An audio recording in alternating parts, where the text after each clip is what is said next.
Jack Smith, man. Jack Smith is having a really, really hard time fulfilling his directive from Joe Biden and Kamala Harris and all the other Democrat elites, right? But I mean, he's got a lot riding on his shoulders. And I'm going to show you in this video, the state cases against Donald Trump are as good as done. I mean, even the one in New York where he was convicted, they're as good as done.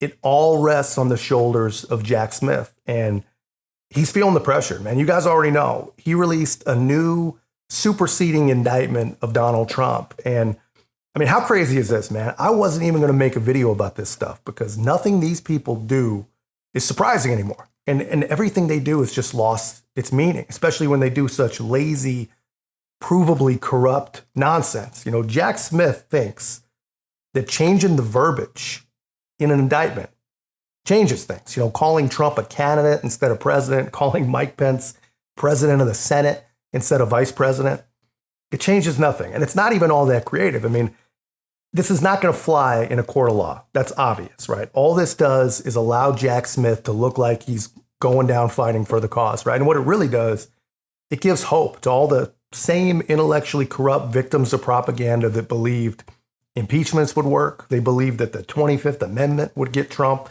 They thought the 14th Amendment would get Trump. I mean, they believed in and they tried literally every single thing they could to stop Trump, except for actually running a good candidate that people actually like and trust more than they do Donald Trump.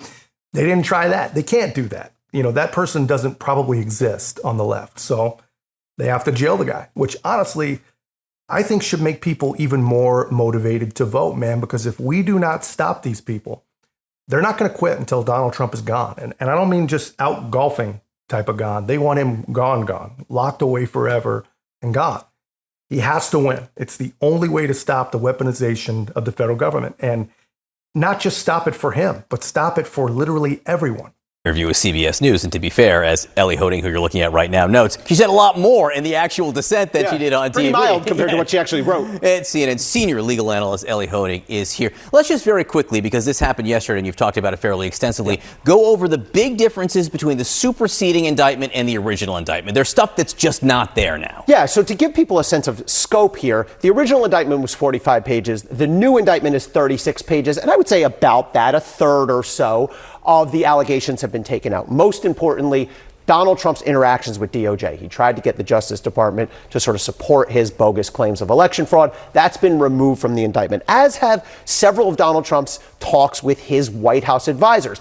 Basically, what Jack Smith is trying to do is conform the indictment to the immunity ruling that Justice Jackson was just talking about and cast everything Trump did as not his official acts as president, which would be immune, but as private acts as a candidate. Who gets to decide and when if they did enough here to comport with the Supreme Court ruling? Ultimately, the Supreme Court. So here's Funny how that works. Yeah, right. It'll always come back to them. Here's what will happen. So Jack Smith has now voluntarily pulled part of his case out. Now, starting later this week, we're going to go through the process where the parties argue about it. Donald Trump's team is not going to say, wonderful, we're happy with the superseding indictment as is. They're going to say all of it's immune. And then Judge Chutkan's going to have to sort it out. But whatever she decides, Trump has the right to appeal to the mid-level Court of Appeals and then to ask the Supreme Court to take it, importantly, before trial, which is why if trial happens in this case ever, it's not going to be for quite a while. So not before the election. No way. To be 100% clear, I think the tenor of the entire discussion in the last few months about all the cases about Donald Trump has been, if he wins the election / when he wins the election, all these cases go away. Well, the election looks a lot different now, potentially, than it might have a couple of months ago when Joe Biden was still running.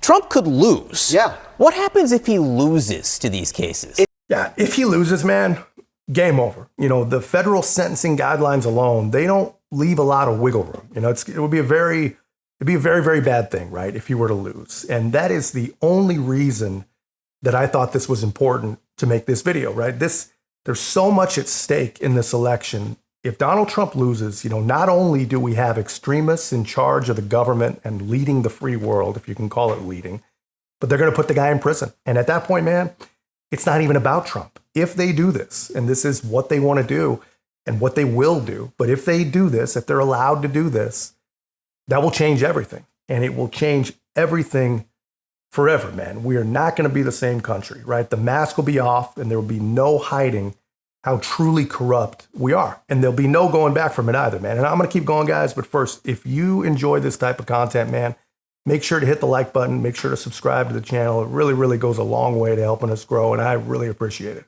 It's such a good reminder of the stakes for Donald Trump, the individual, because if he wins, he's president and these cases all go away or get put on indefinite long-term hold. But if he loses, he's going to have to contend with all four of these cases. Now, the case we've been talking about, the January 6th case, that'll take a while to go through the process we just discussed, but I think it will ultimately make it to trial. But you and I are going to be standing here in 2026, possibly talking about that trial. The other federal case, the classified documents case, currently dismissed. Jack Smith filed a brief a couple days ago asking to revive it, and I think he'll win on that. I think he'll get that case reinstated.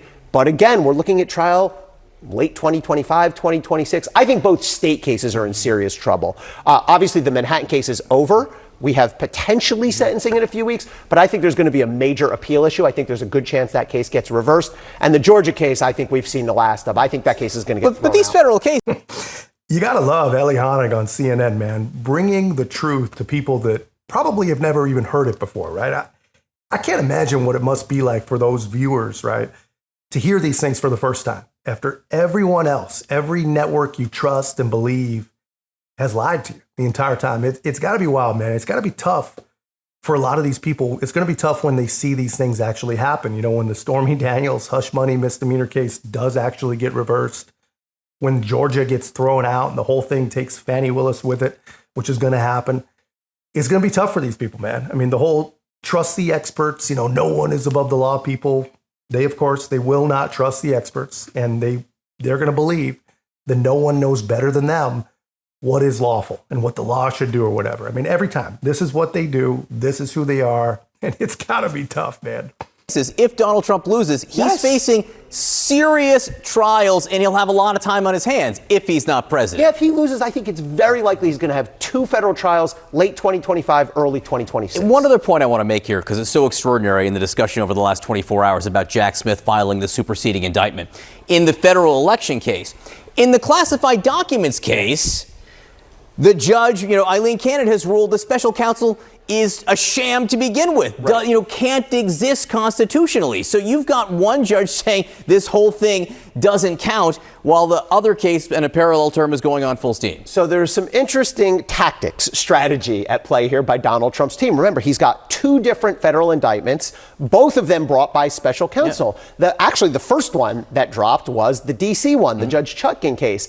Donald Trump never made this argument about special counsel to Judge Chutkan. Instead, he waited and made it only to Judge Cannon on the Dox case, and he won with her. Now, again, I think that's going to be reversed. But I think what we have here is a pretty clear case of judge shopping. I mean, as between the two judges, it seems quite clear. Trump's team said, let's hold off on the D.C. case. We don't think we have a favorable judge there. Let's bring it to Judge Cannon down in Florida. They were right. But again, I do think she's going to be reversed. It just shows what a real outlier it is judicially, that ruling compared to everything else we've ever seen. I guess one upside of having multiple indictments is you do get to pick which judge you like better for certain issues, if there was an upside to it. Honig, great to see you. Thank you very much. Sarah? I don't know, man. I'm not sure that this does get reversed. And even if it does, right, it'll end up in the Supreme Court. And we already know that at least one justice, at least Justice Thomas, agrees with her. The appointments clause is pretty clear. And here's the thing, even the legal scholars that think that her decision will be reversed, even they admit that her decision is actually constitutionally correct. I mean, their argument seems to be that other special counsels have been appointed that same way and that those appointments are precedent, right? But that's not exactly how precedent works. Precedent is about a ruling in a case or application of laws in new, novel ways. Those things become precedent. The lawyers who are actually arguing a case, that's not precedent at all. And here's the thing, just because other officers of the court have been appointed incorrectly doesn't mean that you can just go on appointing people incorrectly in perpetuity. I mean, it just doesn't work like that. This kind of stuff needs to be challenged, right? And it needs to be stopped. According to the Constitution, you can't have unaccountable people being given the power to spend as much taxpayer money as they want, chasing whatever ghosts that they're directed to chase, right? That makes sense, right?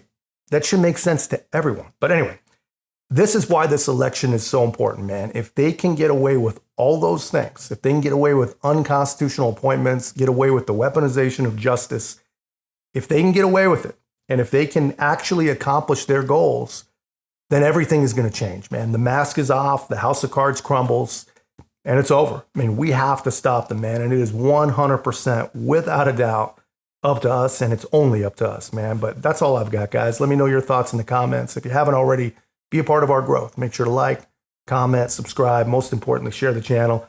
I'll see you in the next one.